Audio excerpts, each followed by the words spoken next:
বদনবাবু অফিসের পর আর কার্জন পার্কে আসেন না। আগে ছিল ভালো। শুনেন ঝাড়ুজ্জের ভারজ্জের স্ট্যাচুর পাশটায় ঘন্টাখানেক চুপচাপ বসে বিশ্রাম করে। তারপর ট্রামের ভিড়টা একটু কমলে সন্ধ্যায় সন্ধ্যায় শিব ঠাকুর লেনে বাড়ি ফিরতেন। এখন ট্রামের লাইন ভিতরে এসে পড়ায় পার্কে বসার আর সে আনন্দ নেই। অথচ এই ভিড়ে গলদঘর্ম অবস্থায় ঝুলতে ঝুলতে বাড়ি ফেরাই বা যায় কি করে। আর শুধু তাই নয়, দিনের মধ্যে একটা ঘন্টা অন্তত একটু চুপচাপ বসে থেকে কলকাতার যেটুকু খোলামেলা প্রাকৃতিক সৌন্দর্য আছে সেটুকু উপভোগ করা যায়। এ না হলে বদনবাবুর যেন জীবনই বৃথা। কেরানি হলেও কল্পনাপ্রবণ তিনি। এই কার্জন পার্কে বসে মনে মনে তিনি কত গল্পই না ফেঁদেছেন, কিন্তু লেখা হয়ে ওঠেনি কোনোদিন। সময় কোথায়, লিখে হয়তো নামটাম করতে পারতেন, এমন বিশ্বাস তার আছে। অবশ্যই গল্পগুলি যে সবই মাঠে মরা গেছে তা নয়। তার পঙ্গু ছেলে বিল্টু এখন বড় হয়েছে, 7 বছর বয়স তার। সে বিছানা ছেড়ে উঠতে পারে না, ফলে তার অনেকখানি সময় হয় মার কাছে না হয় বাবার কাছে গল্প শুনে কাটে। জানা গল্প, ছাপা গল্প, ভূতের গল্প, হাসির গল্প, দেশ বিদেশের রূপকথা, উপকথা প্রায় সবই তার গত 3 বছরে শোনা হয়ে গেছে, কম করে 1000 গল্প। ইদানিং বদনবাবু তাকে রোজ রাত্রে সবার আগে একটি করে নতুন গল্প বানিয়ে বলেছেন। এই গল্প তার কার্জন পার্কে বসেই বানানো। গত 1 মাসে এই নিয়মের ব্যতিক্রম ঘটেছে অনেকবার।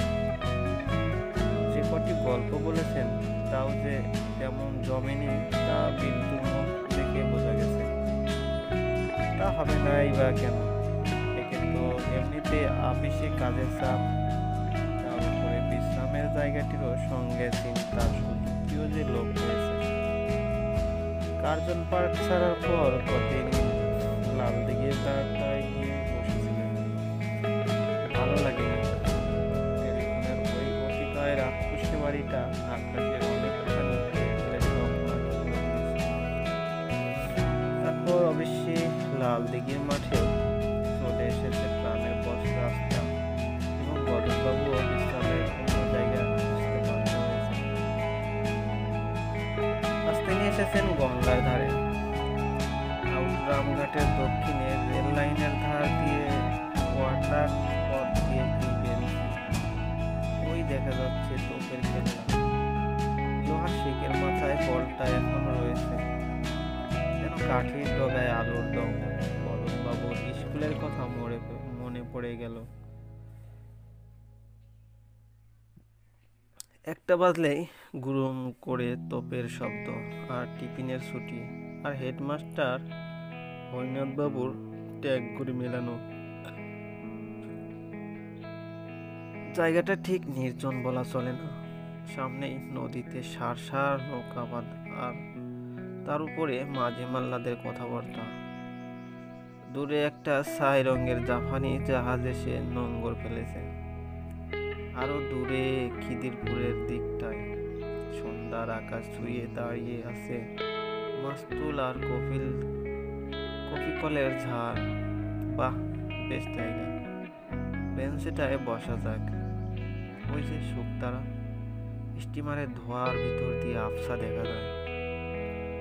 বদনবাবুর মনে হলো যেন অনেক দিন তিনি এতখানি আকাশ একসঙ্গে দেখেননি।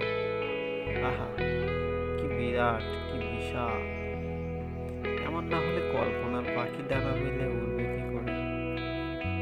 বদনবাবু ক্যাম্বেসের জুতোটা খুলে পা তুলে বাবু হয়ে বসলেন। আজ তিনি একটা কেন অনেকগুলি গল্পের প্লট ফাঁদবেন এখানে বসে। এতদিনের অভাব মিটিয়ে নেবেন। বিল্টুর খুশি ভরা মুখটা তিনি যেন চোখের সামনে দেখতে পেলেন। নমস্কার, এই রে, এখানেও ব্যাঘাত। বদনবাবু ফিরে দেখলেন একটি লিকলিকে রোগা লোক পরনে খয়েরি কোট প্যান্ট, কাঁধে চটের থলি। সন্ধ্যার ফিকে আলোয় মুখ ভালো বোঝা যাচ্ছে না, তবে চোখের দৃষ্টি যেন অস্বাভাবিক তীক্ষ্ণ। আর ওটা কি স্টেথোস্কোপ নাকি? ভদ্রলোকের বুকের কাছে ঝুলায়মান যন্ত্র থেকে দুটি রবারের নল বেরিয়ে তার কানের মধ্যে ঢুকেছে। আগন্তুক মৃদু হেসে বললেন, ডিস্টার্ব করছি না তো? কিছু মনে করবেন না, আপনাকে এখানে আগে কখনো দেখিনি ভাই। বদনবাবু বেজায় বিরক্ত হলেন। বেশ তো, নিরিবিলি ছিলাম রে বাপু, কেন মিশে গায়ে পড়ে আলাপ করা? সব মাটি হয়ে গেল। বেচারি বিল্টুকে কি কৈফিয়ত দেবেন তিনি? মুখে বললেন, আগে আসিনি তাই দেখেননি আর কি। এত বড় শহরে দেখার সে না দেখার লোকের সঙ্গে বেশি নয় কি? আগন্তুক বদনবাবু শ্লেষ অগ্রাহ্য করে বললেন, আমি আসছি আজ 4 বছর ধরে, সমানে ও ঠিক এইখানে, এই একই জায়গায়, এই বেঞ্চিতে। এটাই আমার এক্সপেরিমেন্টের জায়গা কিনা? এক্সপেরিমেন্ট? গঙ্গার ধারে খোলা মাঠে আবার এক্সপেরিমেন্ট কি? লোকটা শীতগ্রস্ত নাকি? কিংবা যদি অন্য সময় বন্যা টন্যা জাতীয় কিছু? কলকাতা শহর তো, সে বলা যায় না। সর্বনাশ, বদনবাবু আজ মাইনে পেয়েছেন। তাকে রুমালে বাঁধা দুখানা কর করে 100 টাকার নোট, তাছাড়া পকেটে মানি ব্যাগে নোট খুচরো মিলিয়ে 55 টাকা 32 নয়া পয়সা। বদনবাবু উঠে পড়লেন। সাবধানে মার নেই। সে কি মশাই, চললেন? রাগ করলেন নাকি? না না না, তবে এই তো বসলেন, এর মধ্যেই উঠছেন। সত্যিই তো, তিনি এমন ছেলে মানুষই করছেন কেন? ভয় কিসের? 30 গজ দূরের সামনের নৌকাগুলি তো অন্তত শখানেক লোক। বদনবাবু তাও বললেন, যাই, দেরি হলো। দেরি সবে তো 5:30। অনেকখানি পথ যেতে হবে। কতখানি? সেই বাগবাজারে। আরে রাম রাম, তাও যদি বলতেন। সুচরা কি নিতেন পক্ষ, দক্ষিণেশ্বর, তাও কম কি? ট্রামে করে পাক্কা 40 মিনিট, তার উপর 10 মিনিটের হাঁটা তো আছে। তা বটে। আগন্তুক হঠাৎ গম্ভীর হয়ে গেলেন। তারপর বিড়বিড় করে বললেন, 40 + 10 50। আমি আবার মিনিট ঘন্টার হিসেবটাই ঠিক অভ্যস্ত নেই। আমাদের হচ্ছে। বসুন না, একটুক্ষণ বসে যান। বদনবাবু বসলেন। আগন্তুকের গলার স্বর আর চোখের চাহনির মধ্যে কি জানি একটা আছে, যার জন্য বদনবাবু তার অনুরোধ উপেক্ষা করতে পারলেন না। মনে মনে ভাবলেন, একেই বোধ হয় বলে হিপনটিজম। আগন্তুক বললেন, আমি তাকে আমার পাশে বসতে বলি না। আপনাকে দেখে মনে হলো আপনি ভাবুক লোক, কেবলমাত্র টাকা না পাই এর হিসেব নিয়ে পৃথিবীর মাটি আঁকড়ে পড়ে থাকেন না।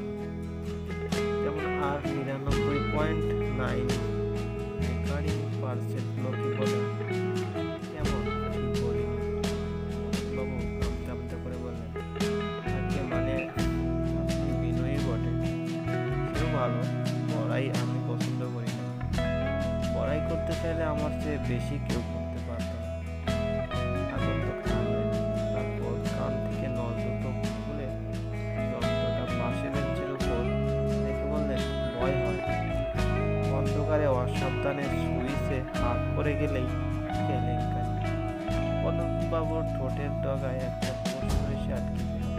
এবার ঘুরিয়ে বলুন, আপনার ওই যন্ত্রটা কি স্টেথোস্কোপ না অন্য কিছু? ভদ্রলোক প্রশ্নটা সম্পূর্ণ অগ্রাহ্য করে গেলেন। ভারী অভদ্র তো। উত্তরের বদলে একটা অবান্তর প্রশ্ন করে বললেন, আপনি লেখেন? লিখি মানে? গল্প? গল্প হোক, প্রবন্ধ হোক, যাই হোক, ব্যাপারটা হচ্ছে ওই জিনিসটা আমার ঠিক আসে না। অথচ এত শক্তি, এত অভিজ্ঞতা, এত গবেষণা, এগুলি সব ভবিষ্যতের জন্য লিখে যেতে পারলে ভালো হতো। অভিজ্ঞতা, গবেষণা,